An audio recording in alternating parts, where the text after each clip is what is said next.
more. We're finding out more about the movies with our in-house critic, Miss Tanya, today. It is Friday. So yes. What we got going, girl? Well, how do you top Batman? I know. It's really hard to do, and I think because the Batman is still out there, there's really no big releases this weekend in theaters.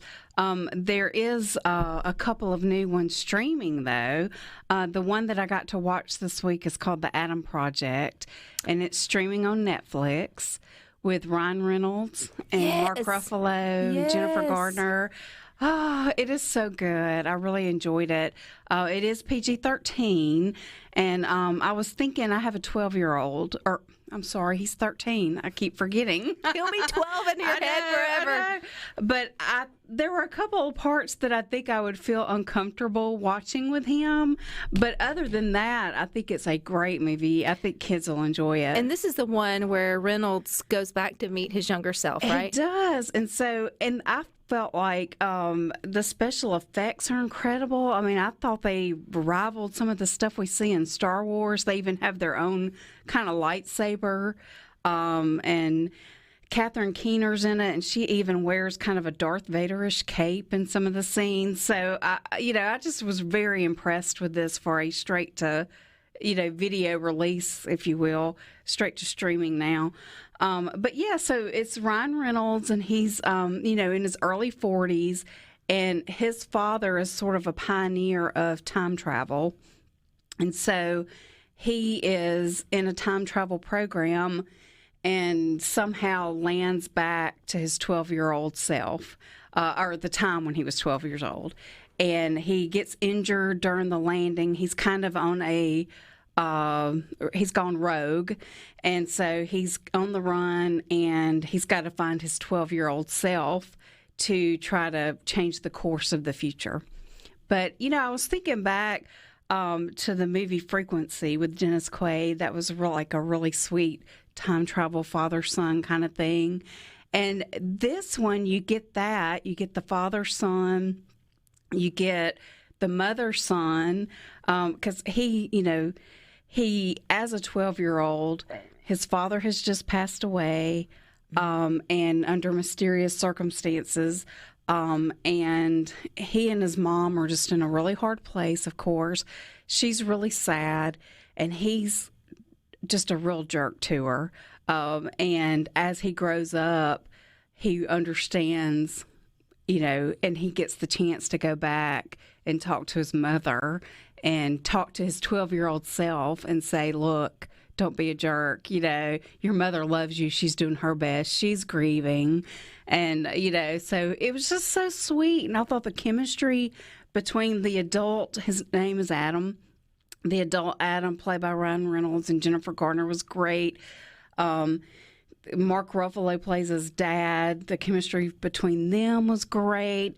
The little boy that plays the 12-year-old Adam is a great actor, and the chemistry with him and Ryan Reynolds was great. So I felt like this movie had it all. Interesting, fun plot, great special effects, little heartwarming, tear-jerking moments. Ryan Reynolds has done a lot straight to streaming. Yeah, it seems like he must have struck a deal with Netflix because he's had a lot of things. And he's having some good success with it, it sounds like. Yeah, and he's got another one about to come out on Netflix with Sandra Bullock, so The Lost City. So, yeah, I mean, if you're a Ryan Reynolds fan, this has been a great couple of years. It really has been. Okay, that's exciting. So what else is streaming? Well, we've got one for the whole family that I have not gotten to see yet because it just came out today, and it's Turning Red. My daughter has, and my 9-year-old keeps spotting that on the commercial, and she'll point and say, we're going to see that, Mama. We're going to see that, Mama. Yeah. And so it's good to know maybe it's coming out on streaming. Yes, we can see that. This is a great weekend. It's coming out on Disney Plus, so it's going to be cold, so you can bundle up and just enjoy watching a movie on your couch. But it's about a little girl that's a little 13-year-old girl, so we have a lot of fun little tween movies. But she's torn between staying, her mother's dutiful daughter, and then just the chaos that goes along with being a kid growing up. And so her interests are changing, her relationships. And so when she gets too excited, she poofs into a giant red panda. So that sounds interesting. It is PG. But I think it's going to be fun. Sandra Oh is one of the voices. I'm a big fan of hers. So I think it'll be a good one to check out, especially with your kids. I don't know if anything can top Encanto right now. But we all need something different. Yeah. We all need a break for just a little minute to distract. And so that's good to know that there could be something else streaming in the background this weekend for sure. Bubba from Meridian said, my daughter watched Turning Red today and loved it. Oh, good. Spring break has started for many families. Yeah, so their timing is great on releasing this one for the kids down south, for sure. And then the Critics' Choice Awards are this weekend. They're Sunday night on TBS. And I'm so excited I'm going to go. Yay, so congratulations. I can't wait to see who all wins. But Encanto is up for Best Animated Feature. Where is that going to be? It is in Los Angeles. So. Look at you, fancy. Yeah. So anyway. Where will you be sitting? I will be looking trying to find you. I will be in the seats that probably aren't on camera. But if the camera points to you, will you wave to Rebecca? Because I will be like, yay, there she is. Yeah, I'll pull my ear like Carol Burnett. Like when people go to the big games and they're like, I was waving at the camera. Yeah. I was waving at you from home. And I'll just be, feel it, Tanya. But that's exciting. Yeah. So the award shows, do they take longer or shorter in real life than you see like on TV, or they kind of keep it? Yeah, it's pretty much live to tape. They do pre-record a few little things, so you have to be there like an hour early, and sometimes they give out a few awards ahead of the televised portion. Our show's not doing that this year, but the Academy Awards are, and they've gotten a lot of heat over that because some of the categories, the contenders are saying it's not fair, we're not getting our screen time. Some of the less exciting categories that they feel like maybe the average viewer doesn't care about, It's an Oscar. It'll boost your resume. What are you worried about? I know, exactly. To me, that would be ideal, is to win an Oscar, but you don't have to stand in front of millions of people and give a speech. For sure, absolutely. Do you get to walk a red carpet? No. I could go watch it if I want to, but it's so crowded and chaotic that you wouldn't be able to see anything. It's better just to kind of watch everything happening on the monitors. You can see people better that way. Well, that's going to be exciting. Okay, anything else out?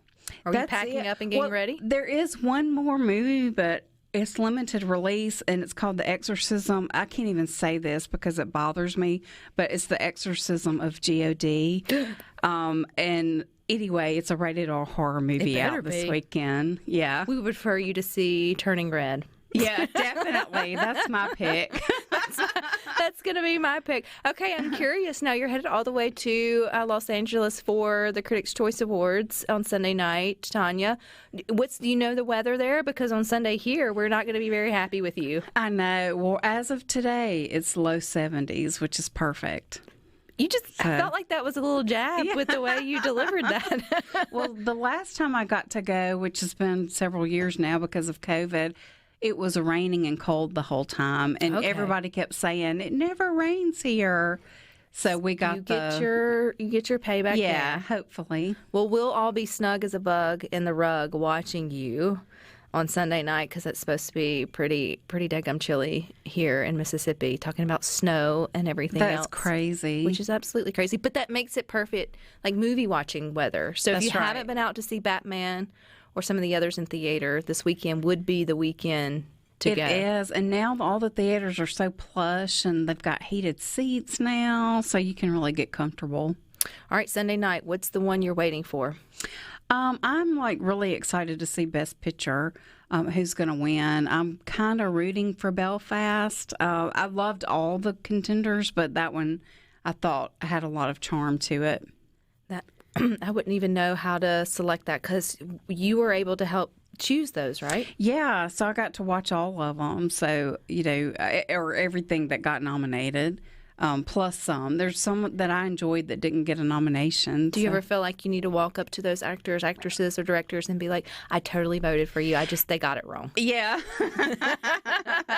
You were my pick, just to let you know. Well, another critic told me one year the first year I went, she was like, if you want to get a picture with somebody, all you do is you tell them you voted for them, and they're not going to say no. That's awesome. Yeah. I think that would be a great way to get you a selfie or sort of too. Yeah. Well, I hope you enjoy your time. Thank you. I'm looking forward to it. All the gossip, all the details. We'll look for you on Sunday night from the top waving, Tanya. And then you'll be able to fill us in when you get back. Sounds great. All righty. You guys stick with us. We've got a few more good things up next.